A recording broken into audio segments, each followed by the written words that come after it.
kufsanaayo raggi la leynayo oo hada fiidkana loo soo galay awal barkii la soo galay tirada waxa la soo galay xal 3 saac gabdhaha la dilay korontada inaga damiyeen masaarkay soo mareen masaarkii markay damiyeen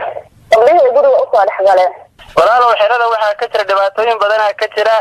maalmihi la soo dhaafay dhowr dhibaato ka dhacday lagu dilay xaraba lagu dhacay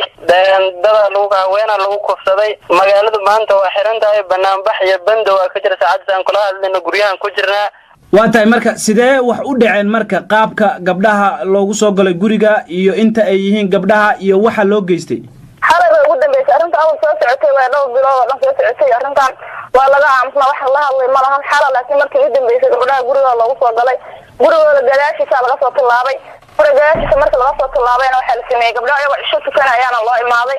maamo weyn waxa la yiri ma hal karto qasto qoriga lagu qabtay maamada way aamustay maamada markay aamustay oo gabadhiina waa lagu qabtay iyadana marka waxa la yiri saas ninkii oo midna uu ku soo midna qori uu ku hayay baangalana way wateenaade waa tahay Soomaalida dhibaatooyinka lagu hayo waxa kamida kufsi in habeenkii guryaha loo galo aaway booliiskii ku sugnaa xirada qaxootiga loogu tala galay ilaalinta amniga dadka halkaas ku dhaqan waa ay joogan xiriyooday ku jiraan waxay wax ka qabanayaan malahan xilliyadii wixii la dhacay ama wixii la kufsaday dhowr saacadood ka bacd markay report la siiyay imaanayaan arintani ma Soomaalida oo kaliya ayaa dhibkan loo geystaa mise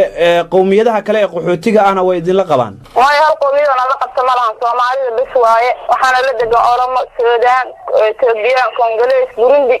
dadkaas oo dhan dadkeena waa qof u galay malahan Soomaalida bis loo soo galay